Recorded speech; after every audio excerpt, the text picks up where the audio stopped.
Hello and welcome to the Royal Horticultural Society's Chelsea Flower Show 2026, an event supported by Range Rover.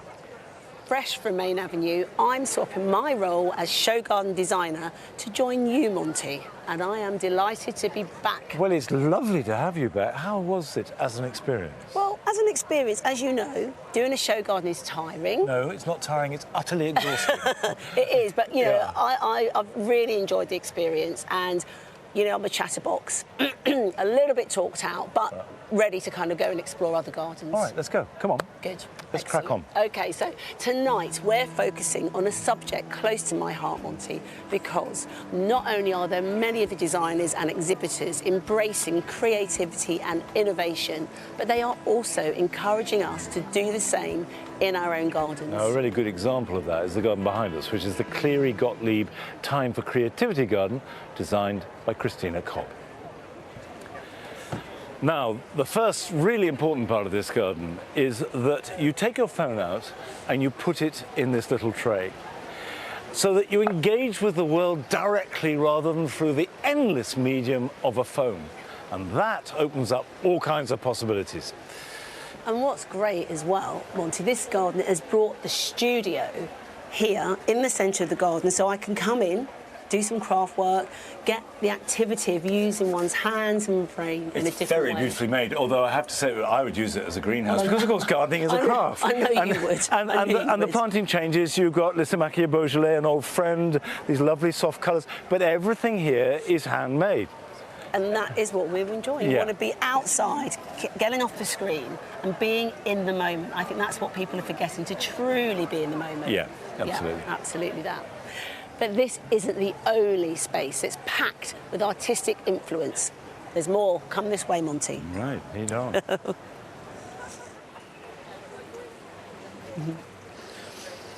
Over here is the sea salt painted garden designed by Lynn James, who has been inspired by the artists of the St Ives School. Now, for me, immediately leaping out from that is this sort of sub-Barbara Hepworth sculpture, made apparently from a fallen ash. And that sort of sets the tone, although I guess colour is the main thing. Well, colour is the main thing, and the designer has picked that up on some upcycled materials here, these filing cabinets, because in that post-war time, artists had to be very resourceful. So, you know, just use that as a detail. Because these great figures didn't have any money, didn't have any resources, but using the planting in a painterly way is good, and everything, all the colours of, you know, the different colours painted of the filing cabinets. Working with the planting. The other thing which I think this garden exemplifies is these are small spaces. You cannot do everything. Do one thing and do it well, and do it strongly. And that certainly happens. And you can see that almost every part of this garden is vivid and bright. And it's just one example of how the palette of colours here at Chelsea is expanding, as Jamie has been discovering.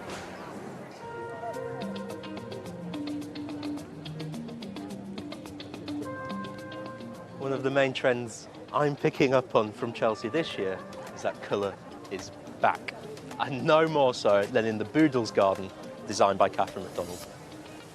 This planting is bold, it's elegant, it's regal, it's royal, it's full. This garden is bursting with colour. When it comes to choosing what plants go into a show garden, a lot of thought goes into it.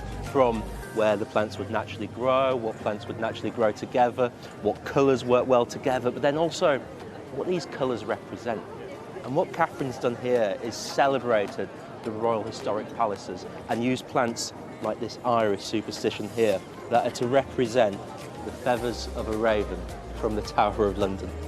And the reds, in particular, this beautiful claret peony, this is peony Buckeye Bell. These represent the damask wallpaper at Hampton Court and Kensington Palace. And it's impactful. So when you stand back and look at the garden as a whole, you just see this riot of curated colour. Using colour in a garden can actually be quite difficult, but Catherine's created this masterclass of how to use it with brilliant effect. She's actually segregated the two colours out here. She's got the purples at the front and the reds at the back, and throughout the rest of the garden, everything's clustered into its own colour groups. So you can see each colour defined. The trick is, and if you're going to try and do this at home, is use green plants, and they act as a foil that sets off the colours of these salvias and irises and verbascums. So in the middle we've got artemisias, libresia, and then this festuca amifestina. 3 very simple plants that glue this palette together and make it joyful, uplifting, and it just makes you feel great. On the Alzheimer's Society garden, Tina has used colour in a very different way. She's using colour to soften the garden, using delicate peaches, soft pinks, and just an accent of blue through the myosotis, which softens and calms this space completely.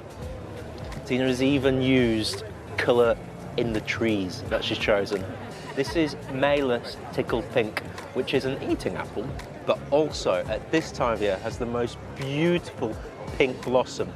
It transforms the space and shows no matter how big or small your garden is, you can bring colour in there that works for you and your space.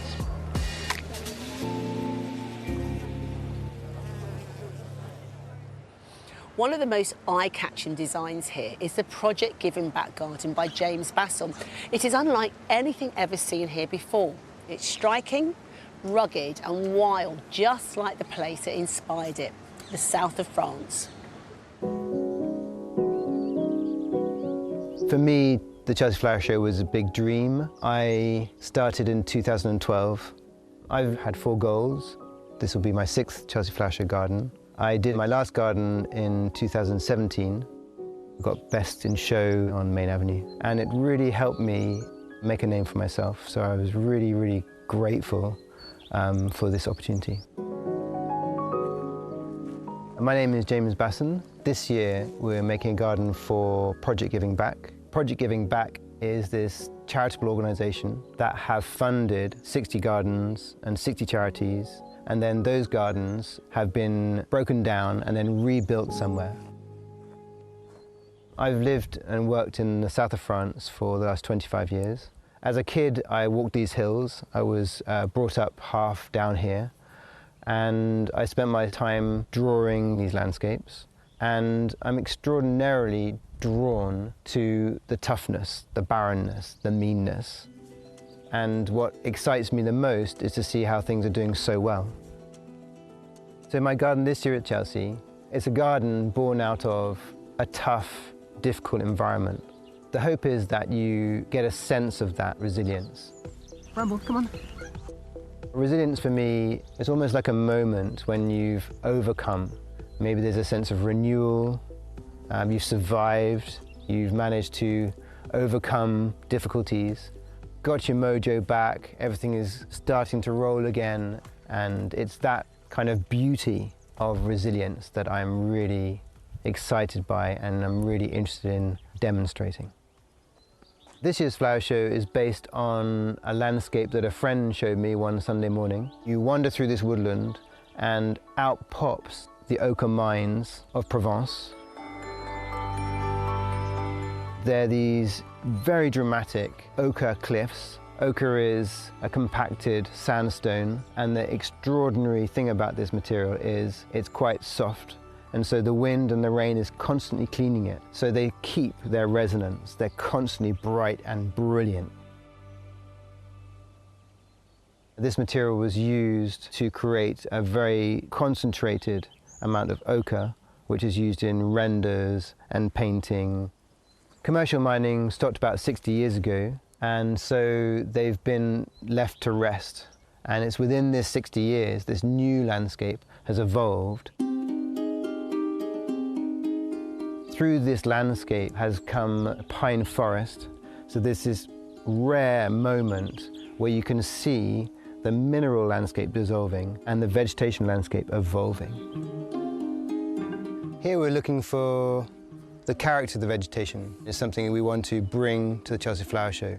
So already I've seen things like Cistus laurifolius. My favourite plant in this landscape because it's got this metallic grey-green quality to it. It reflects the light And I really feel that this could be a gem of a plant.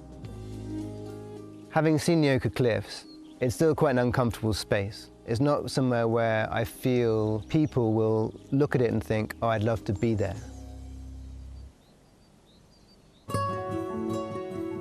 So I'm going to a garden I designed 7 years ago to learn how to create something which is of a similar character.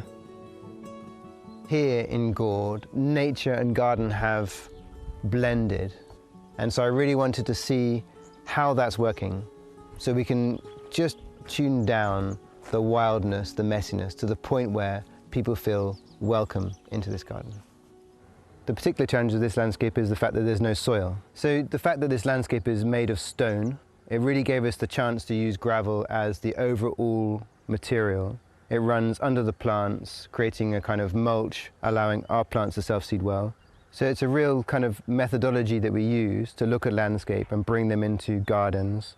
And this garden is a real proof for me that it's a method that works. And so by looking at the ochre mines, understanding how those plants are working, I'm pretty sure that we're going to make something that has a real authenticity, which I think will sing well at Chelsea. It's a vast amount of red rock that we're going to try and build in a week.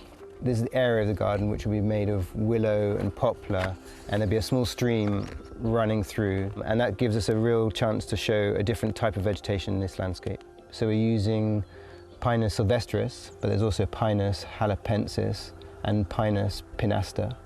And of course Thame, scabious, plants that are going to give a little bit of a sparkle at the foot of the cliffs.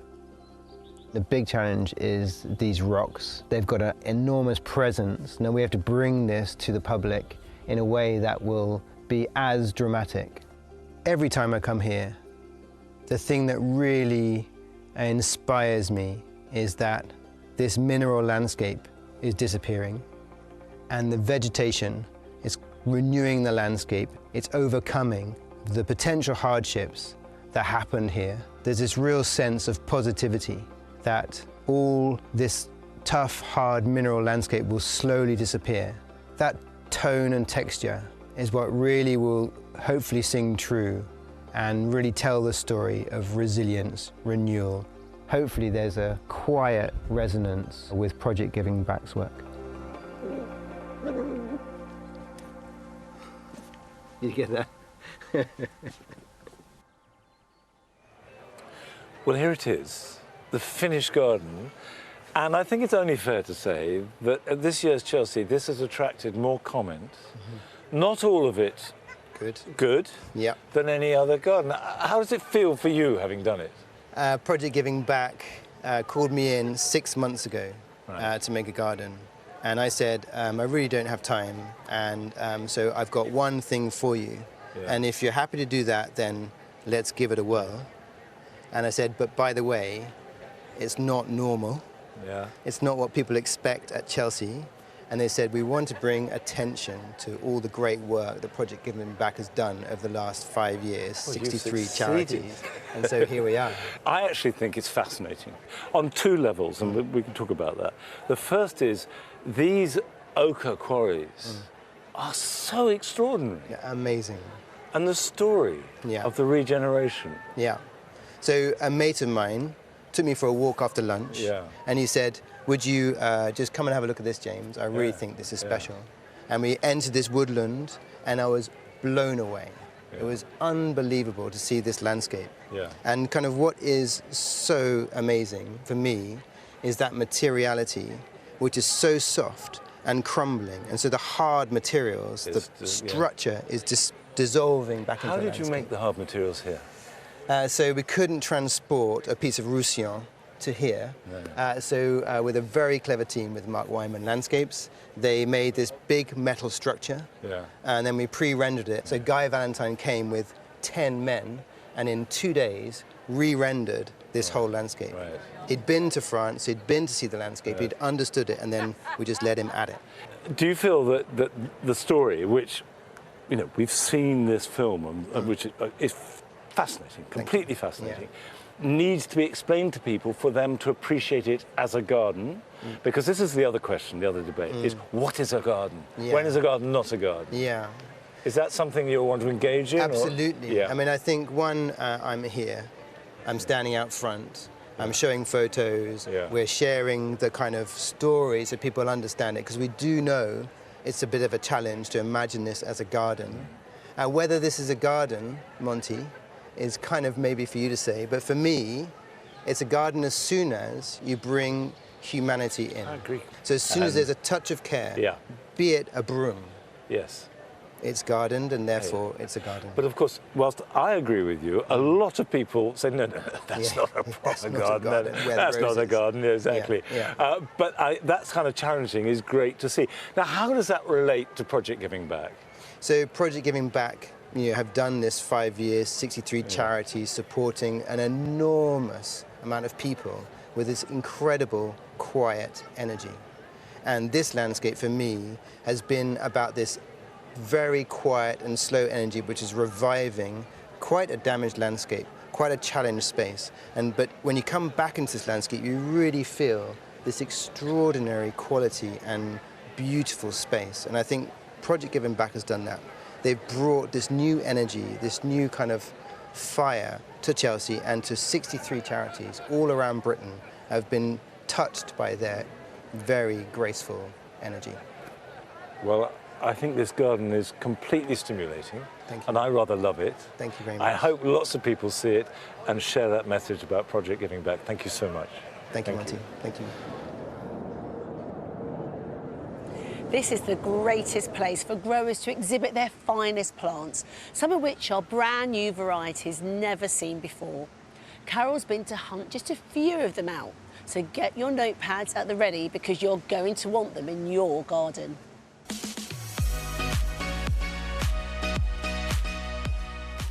One of the most exciting aspects of coming to Chelsea is that we can see for ourselves brand new varieties that nobody's ever seen before. But when they've been tried and tested, then they're brought to Chelsea, and I'd love to introduce you to a few of them. Exhibit number 1 is this glorious clematis. It's called Mochi. It was bred in Japan. What happens is thousands of seeds are sown. From those, some are selected, and the selection carries on until finally there are 2 or 3 left, and they're all tried and tested to make sure they're strong and robust. It starts off with its flowers completely single, at which stage it's really good for insects because it can be pollinated. But then something magical happens. Gradually, these petals or petaloids build up so that you've got this wonderful sort of frilly centre. And what's more, the petals, well, they're actually sepals of the plant, are sort of lined and veined with intricate markings. Make sure when you plant clematis, any clematis, including this one, that the roots are cool and the top is in the sun. It'll reach about 2 meters high if you want it to, or you could let it scramble over a low shrub. And who wouldn't want to see these glorious single flowers that change gradually to being fully double in all its glory? Exhibit number 2 is this stupendous Streptocarpus here on Diddley's stand. It's called Sirius, and it represents years and years of breeding and selection. But what's exceptional about it? It's got the most wonderful striations on its petals, and it's fully double. Just make sure that it's in a warm place, out of direct sunlight, and water it only when it needs it, and don't let it stand in water. Exhibit 3. This is Polemonium Violet Heart, and no breeding was involved in this. Mother Nature bred it. This was found as a seedling in a Norfolk garden. What's so different about it? Well, first of all, this has pale lilac petals and this deep violet centre, giving it its name. As far as looking after it, it's a true herbaceous perennial. Dig plenty of organic matter in when you put it in, water it when it really needs it, and mulch it really well. So 3 brand new introductions, as seen only at the Chelsea Flower Show. Now, one of the many wonderful things about this show is that for 1 week in May, the horticultural world comes together to share ideas, support one another, and really importantly, inspire the next generation of growers coming through. And one Chelsea icon who epitomizes this more than most is RHS Vice President Jekka McVicker. And Francis has been to catch up with this phenomenal plant woman who, incidentally, grew many of the herbs for her curious garden.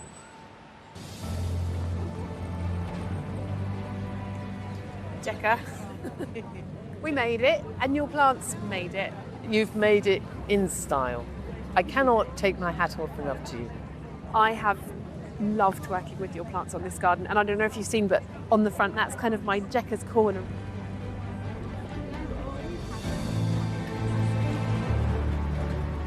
You have had an incredible career in horticulture, though, Jekka.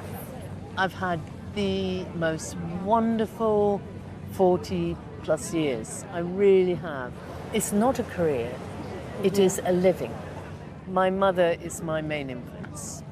I cannot actually say that she was a great gardener, but being a child of the 50s, we had to be sustainable. And I could chop up herbs before I could go to school and identify herbs, because she used them not just for cooking, but for the children's well-being. So you always had herbs, but how did you actually make that transition into a career as a horticulturist? A girlfriend comes in and says, "Can I help myself to some French tarragon?" I said, yes. I had a light bulb moment. I can grow that. So it was French tarragon that started it all.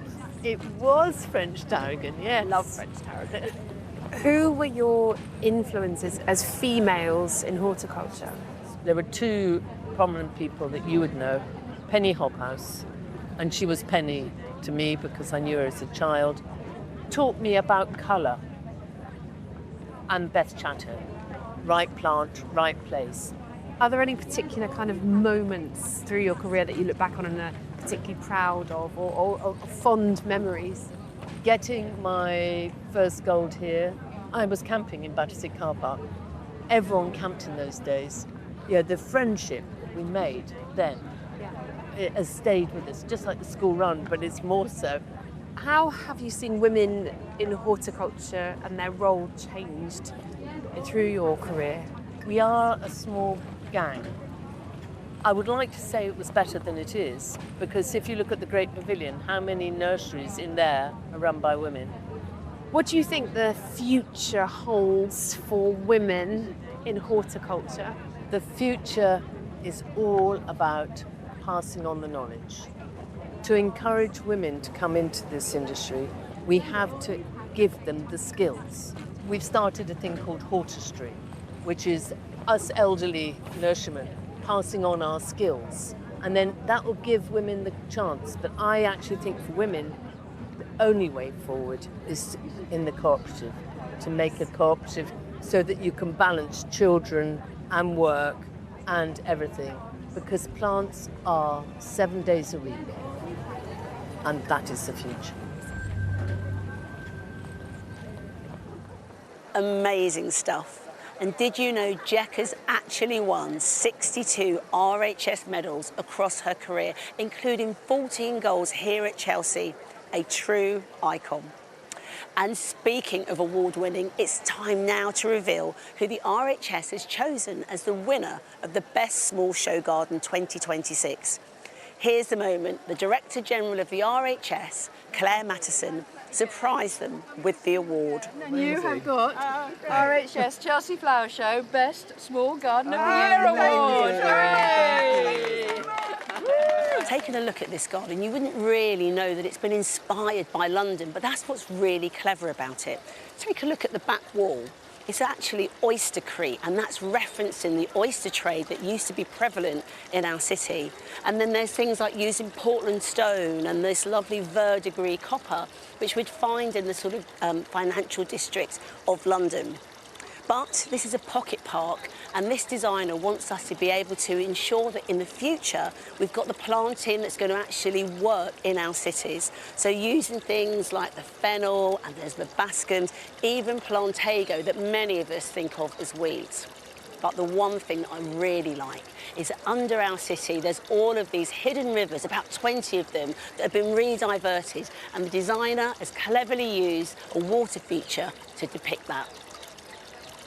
Hello, Joe. Hi there. I know Laura's had to go home, so you know, obviously this is a big congratulations to her, because this is your third gold and your third best in category. So I've got to give congratulations straight away. Yeah, we're really super proud. It's, as you know, it's a lot of work. So yeah, we're really pleased to have got to this point, definitely. No, you've done so well. Now, what I really have enjoyed about this garden is how you've drawn those references of London into the garden. I mean, tell me, how did you both work together to do that? I think we both have different sort of disciplines within the design industry, and we've sort of come together, and we've just found that it works. We work really well together as a couple, and you know, I think we know our remits, and we try not to tread on each other's toes too much as well. Exactly, it is a lot of hard work. So if we think about the future, I mean, you've done a lot of show gardens here now in your small category. Yeah. Do you think you're going to upgrade and go on to Main Avenue? I think, yeah, I would hope so. In the not too distant future, that would definitely be, I don't want to say a lot of fun, because as you know, it's not always fun. But yeah, we have the ambition, I think, to do that soon. Well, I really hope that we're going to see both of you again here at Chelsea on Main Avenue. Thank you. Now, this is an exhibit I don't think you'd normally expect to find here in the Great Pavilion. It's by the Chelsea Physic Garden Florilegium Society, a group of artists that document botanical specimens growing in the Chelsea Physic Garden with drawing and painting. Now, this is in the tradition of botanic painting. And the whole point of that was it documented the plants before photography. We've only photographed them successfully for about the last 150 years. So for centuries, people painted and drew plants to record them, to know what they actually look like, and they became the definitive version. So if you found a plant, you wanted to know what it was, you looked at these paintings. So they have a purpose. They're an illustration, but in the process, they've become this exquisite, jewel-like art form. And I have to say, I just think they're a joy. Oh, you're here. I am, isn't that on these wonderful? Oh, amazing. So lovely. Love them. Absolutely wonderful. Now, still to come tonight on the RHS Chelsea Flower Show 2026, an event supported by Range Rover. Rachel reveals the winner of the coveted title of RHS Chelsea Florist of the Year. Adam is back to show you ingenious ways to upgrade the ordinary materials in your garden to transform every corner into a considered piece of design. And I will be talking to the Dragon's Den star, Deborah Meaden, about what she enjoys most about her garden and her lifelong commitment to promoting sustainability. But first, early this morning, Monty and I took a stroll down Serpentine Way to see how some of the balcony garden designers have found solutions to the challenge that many of us face, especially in urban areas, a lack of space. This is a little garden of shared knowledge designed by Caterina Cantalis. And the idea is to have a garden where children can learn about plants. And looking everywhere, the height is for little hands. Perfect. Look at these hands. They'll be able to get in here and all these edibles, and they'll be like that, won't they? I mean, Well, I know my grandchildren forever putting things in their mouth. Hopefully the right things from doing it. But it's full of interesting things. Although there is also that one incredible design tip, which works, but people always get wrong. If you've got a small space, put something big in it. Yeah. Makes it seem bigger. And that central piece holds all these little bits and pieces together. Well, it's so important because it's only 5 by 2 metres. And the thing is also, Monty, this one best balcony and container. And I can see why. I know, it's lovely. Attention to detail. It's lovely.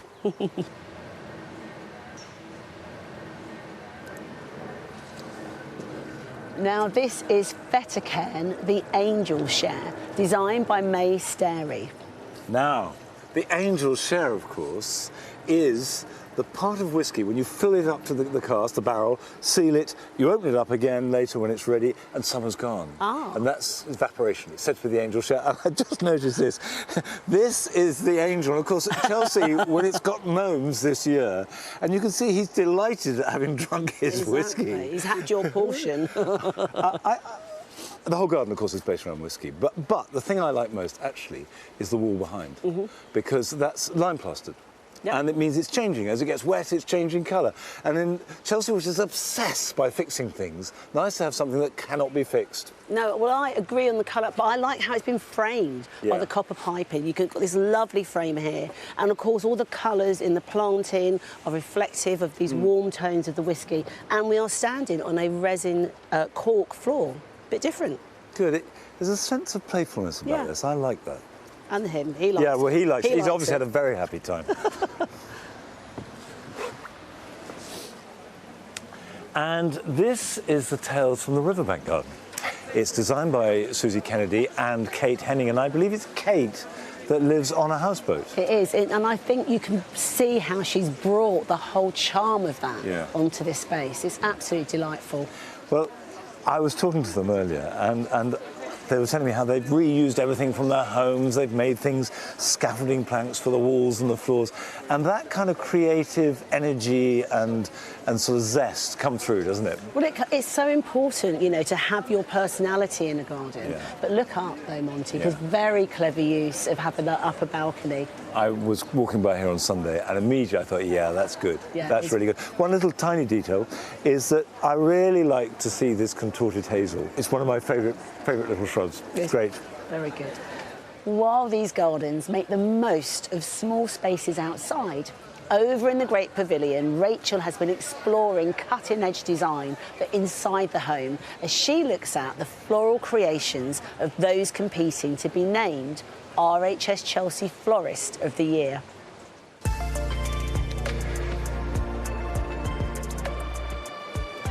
The theme this year is Floristry Laboratory. It's all about how science and nature meet and how the one inspires the other. The judges love them so much, there are 3 gold medals. Vanessa, how do you feel about being a gold medal winner? It's amazing. I genuinely hadn't thought about that part of it. You get so swept up in the process that when I arrived yesterday morning and saw that card there, I was just... There was people already here that knew me, that had seen it before me, so to have that reaction with them was really, really lovely. Tell me a bit about it. So this is an imagined laboratory setting where nature has reclaimed the space, and so everything has kind of got an origin to it. There's a story for all of the materials, but everything I do is seasonal, so this is really setting the time and place of this imagined laboratory setting. Well, you in turn have made all of us happy just looking at this. It's fantastic. Congratulations. Thank you. This extraordinary design by Helen James Flowers is called Fusion and Fission. It's about that moment when atoms explode and you get that incredible energy. And the colours here, they really speak of that. It's brilliant. Also, even the glass test tubes that the flowers go into, they look like the end of a rocket, so firework display is absolutely brilliant. Jade, I see a lovely shiny gold medal down here and RHS Chelsea Florist of the Year, which is wonderful. Congratulations. Thank you. How did you feel that moment you see Keith Weed coming towards you? What was that like? Oh my gosh, just all the emotions going on. I'd come in, I'd walked into the gold, which was phenomenal in itself. Never in my wildest dreams did I think it was going to be Florist of the Year. I think this is wonderful. It's mesmerising. Can you describe some of the thinking behind the design? Yeah, so my title was Nature Magnified. My concept was always the notion of plant cells under a microscope, sort of looking at that unseen level of nature. It's quite taken with the geometry that you see in that close-up of cells, so that's where the circles come from. I'm intrigued. How did you get the transparency on these discs? So a lot of them are handmade papers, so they're layered fibres, mulberry fibre, seeds. They're pressed into paper sheets. Perhaps the star of the display are the orchids. Yeah. I mean, They are I feel like I've been really spoiled with these. Well, so many congratulations. I think it's absolutely beautiful. I can see that it's a winning display. And are we going to see you again next year? I think you probably will. You might just need to give me a week to think about it.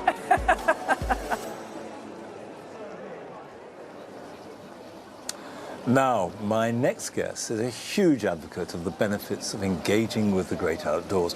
In fact, as a busy businesswoman, she ensures that she starts every day by taking a stroll through her garden in Somerset in her bare feet to be grounded with the earth. It's a daily ritual that apparently she swears by. So it's no wonder she is a regular here at the Chelsea Flower Show. Please welcome Deborah Meaden.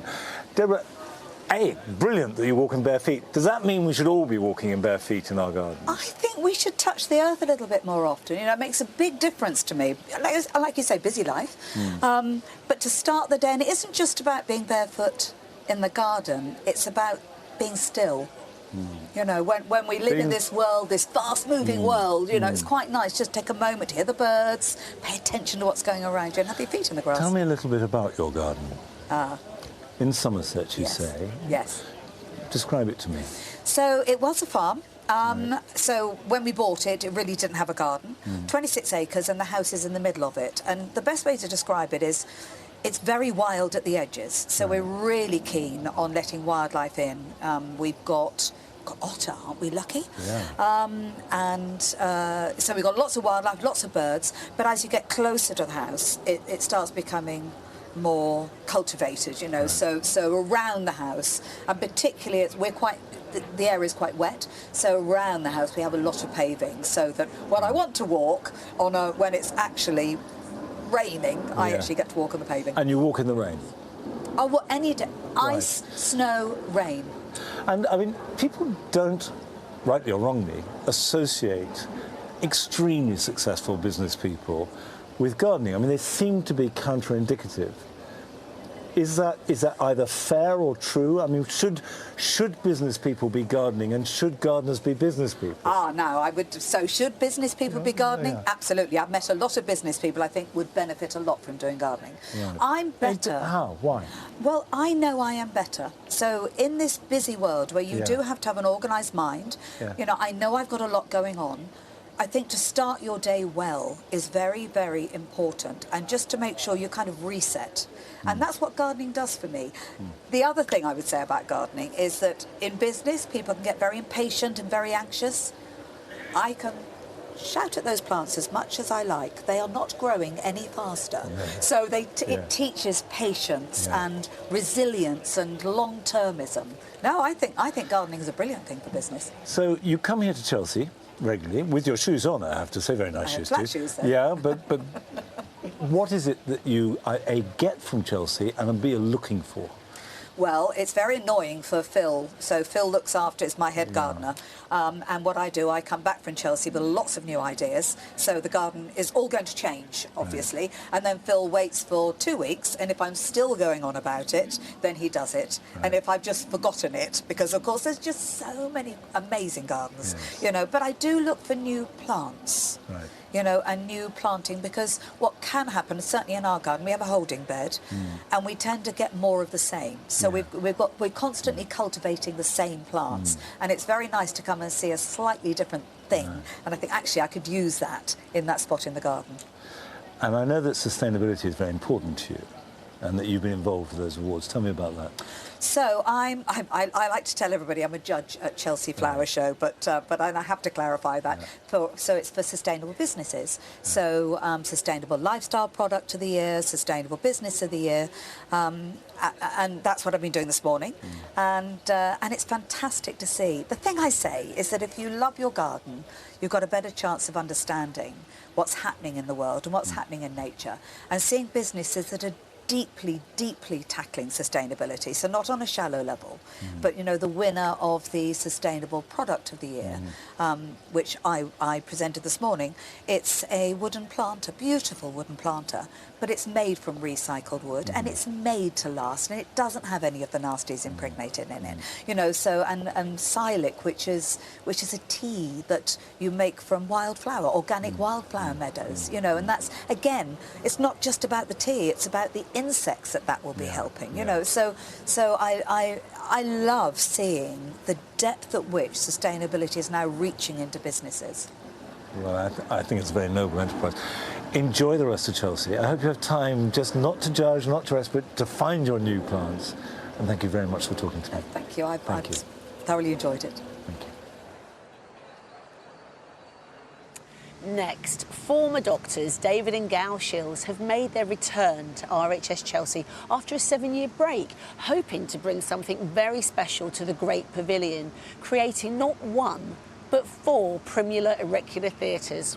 We caught up with them at their home in the Lake District as they prepared to make their Chelsea comeback. It's so lovely to see the exhibit made it. It looks fantastic. Are you pleased? Yes, we're delighted. And how was it, the journey down? Was it really... Cold. Gal had her gloves on and thermal leggings. But I don't feel the cold so much. Oh. But it kept the auriculas looking fine. Well, they do look amazing. And what medal did you get as a result? We got a gold. Oh, that's fantastic. But which ones of these then have become your favourites, or that some of the visitors have liked? At the moment, my favourite is Ice Cap, which just opens, it's a double, it opens cream and goes bluer and bluer and bluer as it matures. And have you got a favourite as well? I think David? my favourites are the edged auriculas, which are the hardest to grow. So, for example, Star Wars #1 and Greylag, which are not so easy to grow as the others, so I wouldn't recommend those for starters. But the beauty of those is the detail on the flower is caused by what they call farina, or flour, which creates a slight dusting on the petals. And if it rains on it, that all gets washed off. Oh. So you lose the definition of the flower completely. So we've been hand watering all the auriculas for quite a few weeks now, so we don't damage the flowers. Oh, I see. Well, there's obviously so much love in these. I can tell that. And I'm so thrilled for you to have a gold medal. And I really hope we're going to see you back here again. Thank you. Thank you. Plant breeding has been an essential component of gardening, certainly in Britain, for at least the last 200 years and longer. And essentially, you are taking 2 natural plants as found in the wild and crossing them to get their best characteristics. And this is a good example. This is an antirrhinum, a snapdragon, called Shiryu Kiss, a new introduction that claims, and I'm sure it is, to be more floriferous, hardier, to have better foliage colour, better resistance to pests and disease, therefore ticking all the boxes that gardeners want from this plant. So what I thought I'd do is go and talk to a couple of breeders and see what that involves.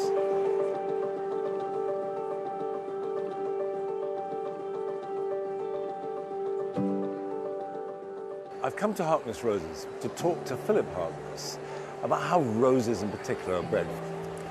For those that have no idea how a new rose is created, can you just briefly run us through that? Yeah, it's a very simple process, and all we're doing is speeding up nature. We have a flower which we take the male parts away, which is the pollen.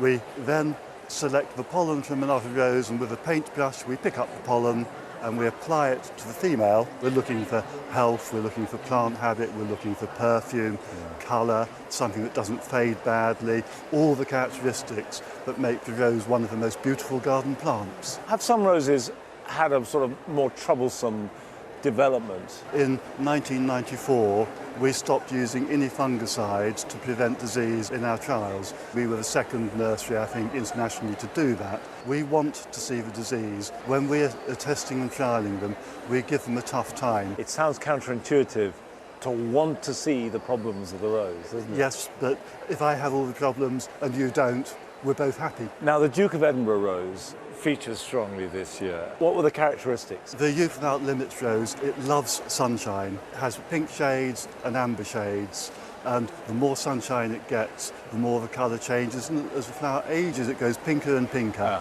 and it's just magical the way the colours can change. It's one of the beauties of nature.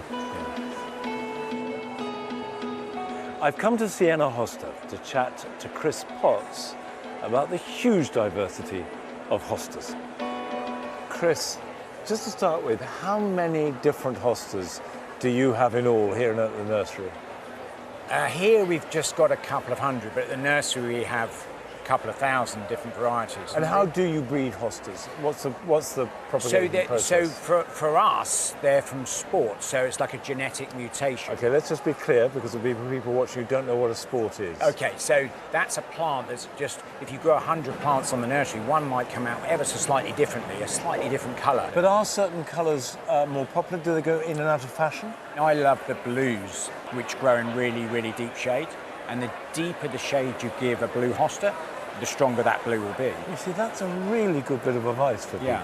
And a lot of the blue hostas, people put them in sunshine, and then they go green. So, and then you put them back in the shade properly, and then they go back to their full blue. So these 2,000 different hostas you have are the result of hundreds of thousands of permutations. Sure, yeah. absolutely. And what I find really interesting is at the shows, people come and show us pictures of their collections at home. And you're looking at a plant, and they're asking you to identify it. And you think, I don't really quite know what that is. And they could just be innocently sat there with a brand new hosta and not even realise it. They won't now. They'll be watching. They'll all be rushing out to their hostas and having a look. Indeed. Thanks very much for talking. Pleasure. Thank you. Every night, Adam has been getting back to basics as he deconstructs the key elements of garden design. Tonight, he's showing us how to elevate humble materials so that every part of your garden, from the walls to the floor, make a real statement.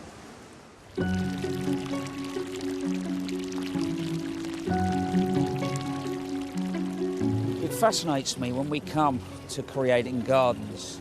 That selection of materials is not always the first thing on our minds. You know, we want to go down a garden centre, we want to buy the trees, the shrubs, the perennials, the colour, and that selection of materials that ultimately is going to set the tone for our gardens maybe doesn't get quite as much thought as it should do. But where do you start? First of all, it's about understanding. So what I mean by that is the materials you're choosing are going to be on the surfaces and the verticals, so the walls, the fences, and maybe any structures you're going to put into the garden.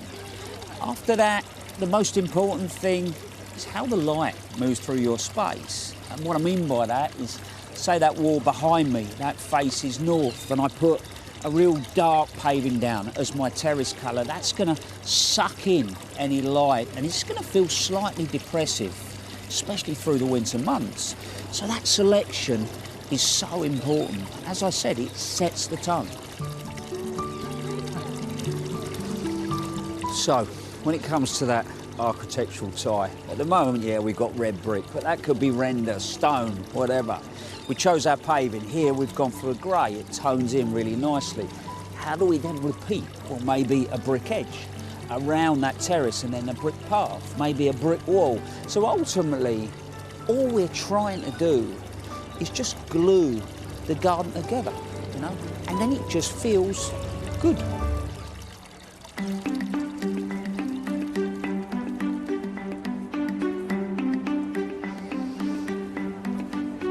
I think next up is the number of materials. I would never overdo it in a garden. 2, 3, 4 maybe in a bigger space. But also when you're choosing them, and remember that selection drives how the garden feels. What I mean by that is reclaimed material. It feels quite traditional. Maybe smooth, polished concrete is really, really modern. And then really texture and finish. Here we've got a lovely smooth finish. Down here we've got texture. You start playing with those textures and finishes. Above me is the last thing. If I was adding a structure like this in the garden, I wouldn't do it in isolation. You know, maybe the arbour sits down the bottom of the garden. So maybe I'll have a nice steel arch just on the way down. So really it's not necessarily about the materials you choose, it's how you put them together. Now it's time to answer some of your questions. And Arit, I've got one for you to answer first. This is from Katie on Facebook, and she says, unfortunately my cherry tree came down in the winds. I'd like to plant another tree with some blossom and autumn colour. I have a small garden. Any recommendations? Well, it's good old crab apples. I mean, can't go wrong with the crab apples, or maybe a Judas tree. Yeah, I mean, both of them wonderful. I am a great fan of medlar too. Yeah. Another small tree with a good fruit. But crab apples are fantastic. Very good. Okay, so we've got Terry on Facebook. This is definitely for you. My Tithonia seeds won't grow. Why? Well, Tithonia are a bit tricky. The first thing is you need heat to germinate. If you sow the seeds, they must have around about 20 degrees or more, so above a radiator or on a pad. The second thing is when they get to the pricking out stage, if you overwater them, they really are likely to drop and die. And so don't overwater. If you can, water from below, but heat is the answer. Cool. Okay, here's one for you. After Chelsea last year, I fell in love with echinots, don't we all? But I'm struggling to get them to thrive. Any tips? Any tips? Well, that would be don't overwater them. Make sure they are in well-drained soil, because often they can just get too soggy in clay. Do you know, I grow them in heavy clay and well, they're happy. Yeah, but what's your watering regime on them? I never water them. Well, there you go. Yeah. They're like heat and drainage, don't they? Exactly. Yes. Quickly, we can do one more. Okay, so one for you, because sweet peas are all about you. This is Jan on Facebook. Yeah. I have sweet peas growing for the first time. Do I just leave them or nip them out? Well, in principle, early on in the year, you want to pinch out sweet peas to encourage side shoots. But it's getting a bit late for that. If you've got them and they are growing in the ground, don't pinch them out, just tie them up and let them flower. Sweet peas need water and cool, so that's the important thing. Water them well. Absolutely. Okay. That's for today, but please keep the questions coming in. We will try and answer as many as we can, and the best way to do it is on social media using the hashtag AskBBCChelsea. And well, that's just about it for tonight. Nikki and Angelica are back tomorrow at 2 o'clock on BBC One, where they'll be helping you save time and effort in your garden. And Arit and I will be here on BBC Two at 8 o'clock, when I'm going to be talking to the actor David Harewood about his newfound passion for gardening. And we'll be celebrating the huge variety of heritage craft on display here at Chelsea. Until then, good night. Bye-bye.